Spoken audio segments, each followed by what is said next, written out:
오늘 우리에게 주시는 하나님 말씀은 마태복음 15장 1절에서 9절까지 말씀입니다. 신약성경 마태복음 15장 1절에서 9절까지 말씀을 스크린이나 교재를 보시면서 다 같이 합독하셨으면 좋겠습니다. 마태복음 15장 1절로 9절 말씀 다 같이 합독합니다. 그때에 바리새인과 서기관들이 예루살렘으로부터 예수께 나와 이르되 당신의 제자들이 어찌하여 장로들의 전통을 범하나이까? 떡 먹을 때에 손을 씻지 아니하나이다. 대답하여 이르시되 너희는 어찌하여 너희의 전통으로 하나님의 계명을 범하느냐? 하나님이 이르셨으되 내 부모를 공경하라 하시고 또 내 아버지나 어머니를 비방하는 자는 반드시 죽임을 당하리라 하셨거늘 너희는 이르되 누구든지 아버지에게나 어머니에게 말하기를 내가 드려 유익하게 할 것이 하나님께 드림이 되었다 하기만 하면 그 부모를 공경할 것이 없다 하여 너희 전통으로 하나님의 말씀을 폐하는도다. 외식하는 자들아, 이사야가 너희에 관하여 잘 예언하였도다. 일러스되 이 백성이 입술로는 나를 공경하되 마음은 내게서 멀도다. 사람의 계명으로 교훈을 삼아 가르치니 나를 헛되이 경배하는도다 하였느니라 하시고. 아멘. 일찍이 나폴레옹이 전 세계를 제패하고 다녔을 때 일입니다. 폴란드라고 하는 나라를 이제 쉽게 얘기해서 전쟁에서 승리를 하고 이제 승리에 도취되어 있을 때 일이었습니다. 그때 한 높은 폴란드의 직위를 갖고 있는 사람이 나폴레옹과 그의 신하들을 초대를 합니다. 그리고 저녁 식사를 대접하겠다고 합니다. 나폴레옹이 신하들과 함께 쭉 들어가는데 이게 웬일입니까? 보통 나폴레옹은 황제이기 때문에 가장 상석 제일 가운데 자리에 앉혀야 되는데 서열상 세 번째 자리에 이 황제의 자리를 배치해 놓은 것입니다. 그러니 우리가 딱 느낌이 들겠지만 그 신하들이 가만히 있겠습니까? 막 뭐라 그랬겠죠. 아니 황제를 가운데 앉혀야지 이게 도대체 뭐냐? 어찌 세 번째 자리냐? 막 이렇게 따졌더니 그 폴란드의 직위가 높은 사람이 이렇게 얘기를 했습니다. 아이고 황제가 제일 높은 건 잘 알죠. 그러나 우리 집에서는 우리 아버지 어머니가 제일 높습니다. 그래서 첫째 자리, 둘째 자리는 아버지 어머니 자리요, 세 번째 자리를 황제의 자리로 마련했습니다 라고 얘기를 했습니다. 옆에서 이걸 듣던 나폴레옹은 참 그릇이 컸던 것 같아요. 그날 프랑스로 돌아가서 이렇게 얘기를 합니다. 이제 우리나라도 부모님을 가장 우선순위에 두고 잘 섬기도록 하여라 라고 공표를 했다고 합니다. 이 동서고금을 막론하고 효도하는 것, 이거 참 인간이 해야 될 마땅한 도리입니다. 춘추 전국시대 중국의 이야기입니다. 70대 노인이 있었는데 어머니가 가장 뭘 기뻐하실까 고민을 했더니 우리 어렸을 때 왜 색동옷을 입으면 엄마 아빠가 너무 예쁘다 했던 기억이 있지 않습니까? 해서 이 노인이 색동옷을 입고 어머니 앞에서 춤을 추고 재롱을 떨었다라고 합니다. 그래서 나온 유명한 말이 반의, 반의는 색동옷을 나타내고요, 지희, 어머니 앞에서 기쁨으로 색동옷을 입고 재롱을 폈다 해서 반의지희라고 하는 한자 성어가 나왔습니다. 서양도 동양도 이처럼 부모에게 효도하는 것은 가장 중요한 덕목 중에 하나입니다. 자, 그렇다면 우리 기독교는 어떨까요? 기독교를 잘 모르는 사람들은 아이고 제사도 지내지 않고 이거 참 도덕적으로 이거 맞는 종교냐라고 잘못 오해를 합니다. 그러나 이 성경에서 이야기하는 효의 의미는 굉장히 깊이가 있습니다. 우리 예수님도 효를 강조하셨고요, 성경에 보면 부모를 공경하는 생활을 철저히 가르치고 있습니다. 십계명도 대신 하나님에 대한 계명 말고 가장 첫 번째 계명이 너의 부모를 공경하라 라고 하는 계명임을 알 수가 있습니다. 예를 들면 요한복음에 보면 8장 49절에 우리 예수님 이렇게 말씀하십니다. 같이 한번 읽어볼까요? 시작. 예수께서 대답하시되 나는 귀신 들린 것이 아니라 오직 내 아버지를 공경함이거늘 너희가 어찌하여 나를 무시하느냐, 이렇게 말씀을 하십니다. 아버지를 공경하시는 예수님. 그리고 다시 요한복음 19장 26절 이하에는 이런 말씀이 나와요. 예수께서 자기의 어머니와 사랑하는 제자가 곁에 서 있는 것을 보시고 자기 어머니에게 말씀하시되 여자여 보소서 아들이니이다 하시고 그 제자들에게 이르되 보라 내 어머니라 하신데 그때부터 그 제자가 자기 집에 모시니라. 자, 여기 보시면 우리 예수님께서 여자여 라고 표현을 하면 한국말로 좀 어색합니다. 그런데 이 말은 헬라어로 귀나이라는 뜻이에요. 이것은 귀부인을 부를 때 극존칭으로 사용했던 높임말입니다. 예를 들면 왕이 어머니를 부를 때 귀나이 여자여라고 부른 것입니다. 그래서 잘못 알고 있는 것처럼 예수님이 그 어머니를 여자여 낮게 부른 것이 아니라 사실은 아주 극존칭을 사용했다라는 것이죠. 재밌는 것은 이 귀나이라고 하는 단어가 신약성경에 아주 많이 쓰여 있어요. 그런데 제일 처음 쓰였던 말이 물이 변하여 포도주가 됐던 요한복음 2장에 그때 여자여 귀나이라고 하는 단어가 어머니께 쓰였고요.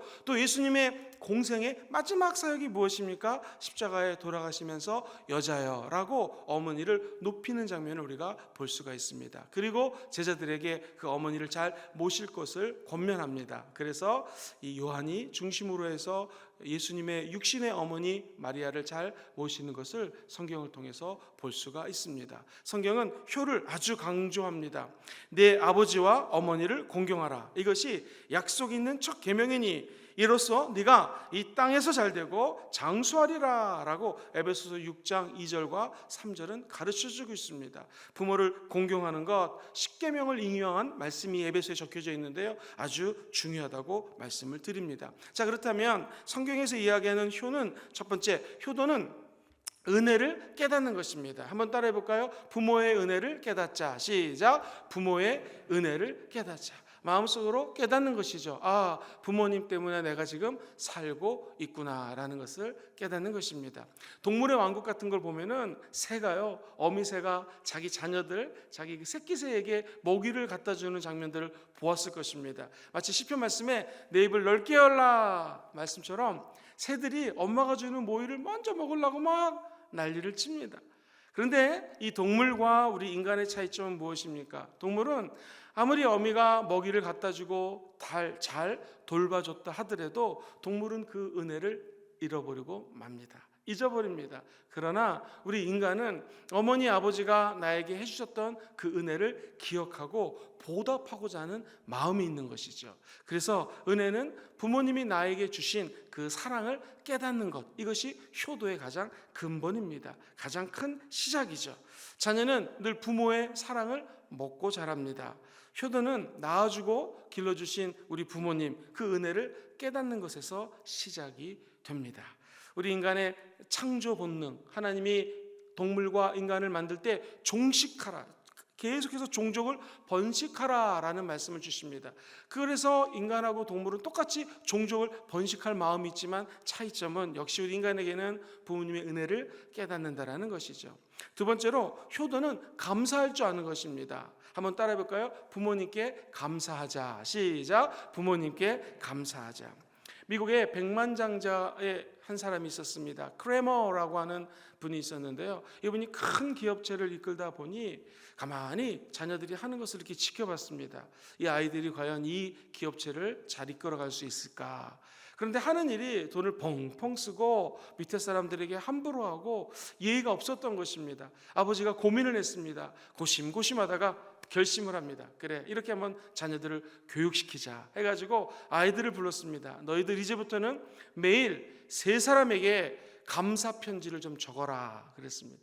처음엔 애들이 안 하던 거 하려니까 너무 힘들었답니다. 그런데 운전을 해주시는 운전기사에게 감사편지, 청소해 주시는 분에게 감사편지, 도움 주시는 분들에게 감사편지를 쓰면서 아이들이 변하기 시작합니다. 결국 아버지는 죽었고 그 자녀들이 기업을 물려받았는데 아버지 때보다도 더 크게 사업체가 번성하고 성장했다라는 간증입니다. 우리도 마찬가지입니다. 부모에게, 사람들에게 감사하면 할수록 하나님의 은혜가 더 깊이 임하게 될 줄 믿습니다. 이 감사는 아주 작은 것에서부터 시작이 되는 것이죠. 조그만 친절, 나에게 조금 잘해주신 분이 있다 하더라도 감사를 표현해 보십시오. 이게 쌓이고 쌓이다 보면 하나님의 신령한 은혜로 우리 가운데 임하게 될 것입니다. 효도는 순종을 배우는 것입니다. 예수님이 그 아버지 되시는 하나님의 말씀에 순종하듯 기독교에서 강조하는 효도는 바로 순종을 배워나가는 것입니다. 에베소서 6장 1절 말씀을 다 같이 한번 읽어보도록 하겠습니다. 시작. 자녀들아 주 안에서 너희 부모에게 순종하라. 이것이 옳으니라. 그렇죠. 우리가 옳은 길을 가야 되는데 가장 옳은 길은 부모님께 순종하라고 성경은 가르쳐주고 있습니다. 효도는 곧 순종입니다. 유태인 자녀들하고 이제 미국이나 호주도 그렇고요. 서양에서 가만히 아이들 노는 것을 지켜보면 재미있는 것이 발견됩니다. 백인 아이들 또는 다른 그 나라 아이들이라도 예를 들면 야구를 하고 놉니다. 호주나 영국은 크리켓이라고 하는 경기를 많이 해요. 그럼 이제 엄마가 얘야 저녁 먹으러 가자 그러잖아요. 그럼 이 백인 녀석들은 엄마한테 엄마 왜 애들 있는데 창피하게 자꾸 밥 먹으러 가라고 그래요. 좀 더 놀다 갈 거예요. 이런 경우가 참 많습니다. 근데 유독 유태인 자녀들은 엄마가 얘야 이제 그만 놀고 밥 먹으러 가자라고 공원이나 놀이터에서 부르면 예스 마미 그리고 하던 거 딱 놓고 엄마를 따라갑니다. 순종을 어렸을 때부터 가르치는 것이죠. 존 웨슬리라고 하는 위대한 감리교 창시자가 어떻게 나올 수 있었을까? 어머니의 신앙교육 때문입니다. 말을 처음 배울 때부터 기도하는 것부터 가르칩니다. 그리고 집에서 절대로 불평불만 다른 사람 욕하는 것을 보지 못합니다. 이러한 하나님께 순종하고 말씀에 순종하는 것을 가르치는 것, 부모가 해야 될 일이고요. 자녀가 마땅히 해야 될 것, 부모님 말씀에 순종해야 되는 것입니다. 효도는 순종으로부터 시작이 됩니다. 자, 그렇다면 우리 성경에서 얘기하는 좀 더 부모님을 잘 공경할 수 있는 방법은 어떤 것이 있을까요? 우리가 잘 아는 요한 3서 1장 2절에 보면은 영혼이 잘된 같이 그다음 뭐죠? 범사가 잘 되고 세 번째 강건하기를 원한다. 이 간구한다는 말씀이 적혀져 있습니다. 어느 날 출애굽기를 읽는데 제 마음속에 부딪히는 말씀이 있었어요. 23장 24절 이하에 이런 말씀이 나옵니다. 너희들은 각종 우상들을 다 파괴해버리고 네 마음속에서 물리치고 난 다음에 네가 해야 될 것이 있는데 야훼를 섬겨라. 예배드리라는 말입니다. 하나님께 경배하라. 이것이 영혼이 잘 되는 길이죠. 그러면 너의 양식과 물에 복을 준다라는 거예요. 양식은 고대 근동에서 정말 먹는 것이 귀했습니다. 물 너무너무 귀했습니다. 네가 귀하게 여기는 것들에 내가 더 큰 축복을 준다라는 거예요. 아마 경영 원리로 따지면 복리에 복리를 준다라는 것입니다. 어떻게 할 때요? 하나님께 먼저 영혼이 잘 될 때, 두 번째 범사가 잘 되는 길을 하나님은 열어주신다라는 거예요. 오늘 저 여러분들에게 이렇게 새벽 제단을 쌓는 귀한 성도님들을 축복합니다. 하나님을 섬기는 여러분들에게 오늘 양식과 물에 하나님의 축복이 깃들게 되기를 주의 이름으로 축원합니다. 영혼이 잘 되면 범사가 잘 되죠. 그리고 난 다음에 내가 너에게서 병을 제하여 버린다. 건강하게 하는 것이죠. 낙태하는 자가 없고 잉태하면 자녀를 잘 출산하게 될 것이다 라는 축복의 말씀을 언약을 주십니다. 그 물꼬가 먼저 하나님을 경외하고 하나님을 경배하는 것부터 시작이 된다라는 것입니다. 부모를 공경하는 것도 똑같습니다. 먼저 영혼이 잘 되게끔 돕는 것이죠. 그리고 범사를 축복하고 마음으로 부모님이 마음을 편하게 먹을 수 있도록 공경하는 것이고요. 또 육체의 건강을 도와드리는 것이 성경에서 이야기하는 부모에 대한 효도하는 방법입니다. 먼저 부모님께 영적인 공경을 해야 됩니다. 엘리사가 위대한 종이 될 수 있었던 것은 무엇일까요? 엘리야를 보고 아버지라고 표현을 합니다.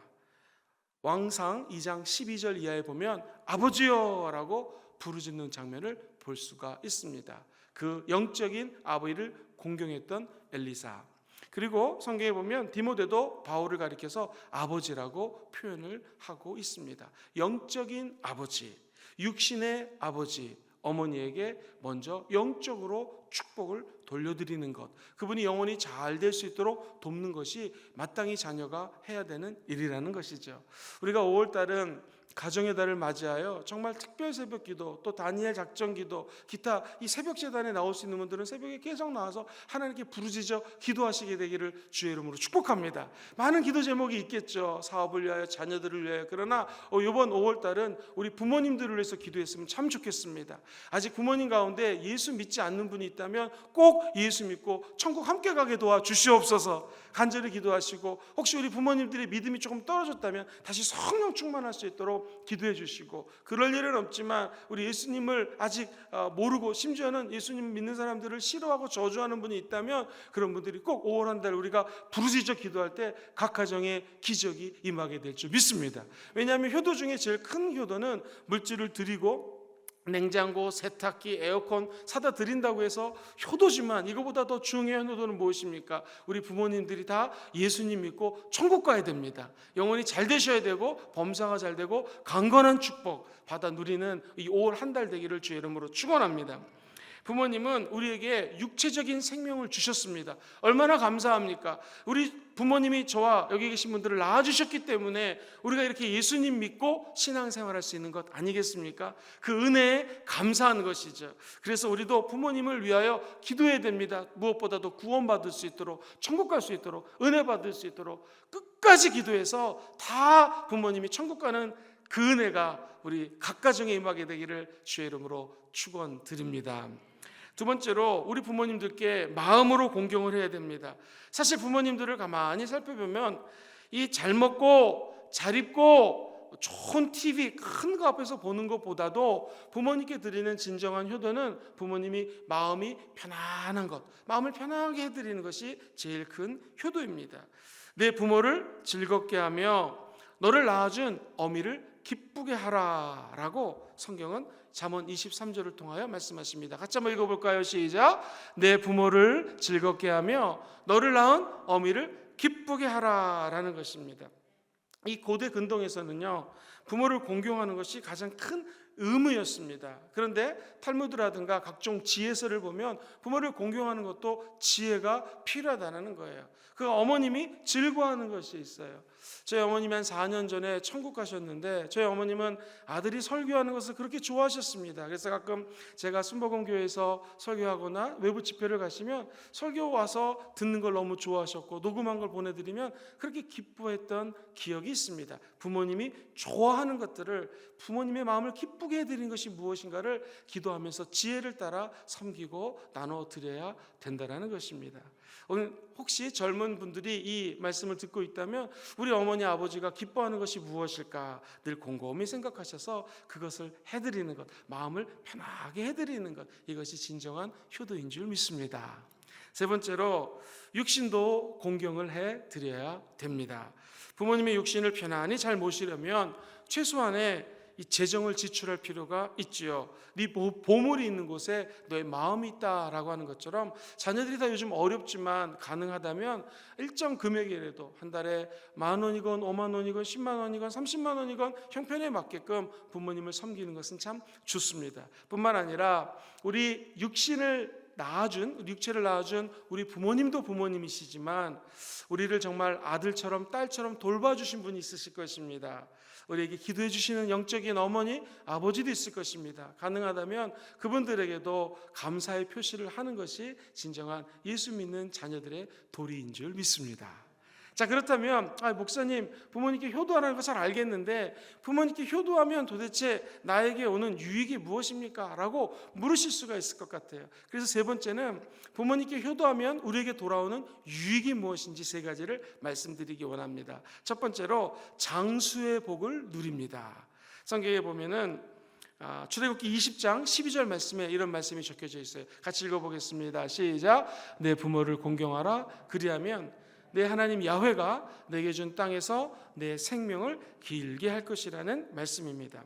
자, 이 말은 공경하라라고 말씀하시죠. 공경하라라고 하는 단어는 카베트라고 하는 히브리 말을 씁니다. 자, 공경하라는 것은 무슨 뜻일까요? 존경하다, 너의 부모를 영광되게 하라라는 것입니다. 재밌게도 이 카베트라고 하는 단어를 부모를 공경하십시오, 이 말은 하나님께 사용하는 단어가 똑같이 쓰여져 있습니다. 마치 부모를 공경하려면 하나님께 하듯 공경하라는 거예요. 그래서 루터는 사실 신학자기도 했는데요, 루터는 이렇게 표현합니다. 이 대목을 가리켜서 하나님의 대리자가 누구냐? 부모님이라는 거예요. 하나님은 보이지 않습니다. 그러나 보이는 분이 있어요. 그분이 바로 부모님이라는 것이죠. 그래서 하나님의 대리자라고 하는 것은 마치 너희들이 교회에 나가서 하나님을 예배하고 경배하듯이 너희 부모님을 공경하라, 대접하라, 섬기라, 그분을 영광스럽게 만들어라 라고 하는 의미랑 일맥상통하는 것입니다. 그리고 성경은 얘기합니다. 네 생명이 길 것이다. 물론 문자적으로 장수의 축복이죠. 근데 이 말은 그 당시 쓰였던 의미가 이렇습니다. 우리의 목표가 예를 들면 적과 꿀이 흐르는 가나안 땅입니다. 홍해를 지났어요. 광야에 들어왔습니다. 드디어 요단강만 지나면 저기 적과 꿀이 흐르는 가나안 땅이 있습니다. 부모를 잘 공경하라. 부모를 마치 예비하는 대상처럼 높여드려라. 그럼 네가 장수할 거다. 이 말은 그냥 단순히 이 땅에서 오랫동안 산다는 의미가 아니라 저 요단강을 지나가 적과 꿀이 흐르는 가나안 땅에 들어갈 건데 거기서 네가 가나안 7족속을 다 무너뜨리고 그 적과 꿀이 흐르는 땅에서 축복을 받아라. 거기서 오랫동안 누리며 살아라 라는 메시지가 담겨져 있는 것입니다. 단순히 100살, 120살까지 살아라라는 것이 아니라 가나안 땅에서 주는 모든 축복들을 받아 누리며 살아갈 수가 있다라는 것입니다. 부모를 높이고 영광스럽게 하고 공경을 해야 되는 이유는 바로 우리에게 하나님이 주신 은혜의 땅, 적과 꿀이 흐르는 가나안 땅에서 잘 살 수 있는 은혜를 더듬혀 준다는 것이죠. 여러분들을 축복합니다. 부모님이 살아계시는 분들은 부모를 잘 공경하고 효도하시게 되기를 주의 이름으로 축원합니다. 어떻게 해요? 하나님께 예배하는 마음으로 극진히 공경하면 하나님께서 약속한 땅에서 장수하며 모든 축복을 받아 누리게 될 것입니다. 그것이 두 번째, 범사에 잘되는 형통의 복을 누립니다 라고 말씀과 연결이 됩니다. 히브리서 12장 9절 이하 말씀 같이 한번 읽어보도록 하겠습니다. 시작. 또 우리 육신의 아버지가 우리를 징계하여도 공경하였거늘 하물며 모든 영의 아버지께 더욱 복종하며 살려하지 아니하는가. 자, 여기 보시면 육신의 아버지가 있습니다. 우리를 낳아주신 아버지시죠. 그리고 영적인 아버지가 있습니다. 하나님 아버지입니다. 이분을 진심으로 경외하는 방법을 배우게 되면 부모님도 잘 경배하고 부모님도 높여드릴 수가 있다는 것입니다. 오해하지 말아야 될 것은 경배의 대상은 오직 하나님 아버지인 줄 믿습니다. 그런데 우리의 마음을 다하고 뜻을 다하고 힘을 다하고 모든 에너지를 다하여 하나님을 섬기는 마음으로 부모님께 잘해드리면 범사가 잘되고 강건한 축복을 받는다라는 것이에요. 그것이 에베소서 6장 3절 말씀에 이렇게 표현되어 있어요. 같이 읽어보겠습니다. 시작. 이로써 네가 잘되고 땅에서 어떻게 해요? 장수한다라는 거예요. 단순히 오래 사는 것이 아니라 이 땅에서 잘되는 축복, 이 땅에서 하나님 주시는 복을 누리는 영광, 그 영광을 받기 원하시는 분들 한번 아멘 해볼까요? 그 길이 부모를 효도하라는 거예요. 그러면 부모 효도하는 것을 통하여 눈에 보이는 부모님을 잘 섬기는 사람은 하나님 아버지도 잘 섬길 확률이 대단히 높습니다. 거꾸로 눈에 보이는 부모님을 잘 섬기지 못하는데 어찌 눈에 보이지 않는 하나님 아버지를 잘 섬길 수 있겠습니까? 이런 말씀을 드리면서 좀 말씀을 정리했으면 좋겠습니다. 미국에 가면 필라델피아라고 하는 도시에 있는데 이 도시에 한 가난한 소년이 있었어요. 얼마나 가난한지 엄마가 나가서 일을 안 하면은 먹고 살 수가 없었습니다. 이 어머니는 물건을 가방에 담아가지고 이것을 다른 상점에 배달하는 일을 했습니다. 쉽지 않은 일이에요. 참 어려운 일을 엄마가 하는 걸 보면서 저 가방을 여러 개 담고 빼고 저걸 엄마를 어떻게 하면 도와줄 수 있을까 고민하다가 종이를 이렇게 접었는데 머리 모양, 모자 모양 가발 비슷한 거 이렇게 접었습니다. 접어서 샥 뒤집으니까 이게 웬일입니까? 종이 쇼핑백이 되더라는 거예요. 그래가지고 그 가방을 만들어가지고 어머니께 드렸어요. 어머니가 그 가방에다 물건을 넣어가지고 배달을 하기 시작합니다. 그 종이 쇼핑백을 보고 많은 사람들이 보더니 야 이거 기가 막힌 아이디어다 해가지고 종이 쇼핑백이 날개 돋친 듯이 팔리기 시작합니다. 종이 쇼핑백을 만든 찰스 스틸웰이라고 하는 사람의 간증입니다. 이 간증을 이렇게 표현을 합니다. 저는 돈을 많이 벌기 위해서 종이 쇼핑백을 만든 것이 아닙니다. 어머니를 돕기 위해서 만들었을 뿐인데 하나님이 나에게 이런 물질적인 축복까지 함께 주셨습니다. 사랑하는 성도님들, 그의 바람은 부자가 되는 것이 아니었습니다. 어머니를 변하게 해드렸으면 하는 마음이 있었던 것입니다. 우리도 마찬가지입니다. 가정의 달을 맞이하여 부모님께 효대된다는 것은 바로 이것입니다. 내가 잘 먹고 잘 살기 위해서 부모를 섬기는 것이 아니죠. 어떻게 하면 부모를 진심으로 공경할 수 있을까라는 것을 자꾸 연구하다 보면 하나님께서 생명도 주시고 축복도 주시고 하나님을 제대로 믿을 수 있는 믿음까지도 허락하여 주실 줄 믿습니다. 그 은혜와 은총이 우리 귀한 성도님들 가정에 넘쳐나시게 되기를 주의 이름으로 축원드립니다. 그리하여 육신의 부모도 잘 모시고 영적인 하나님 아버지도 천국 가실 때까지 진정으로 섬기고 공경하여서 천국의 큰 상급 받아 누리는 우리 사랑하는 순복음 금정교회 성도님들이 되시기를 주의 이름으로 축원드립니다.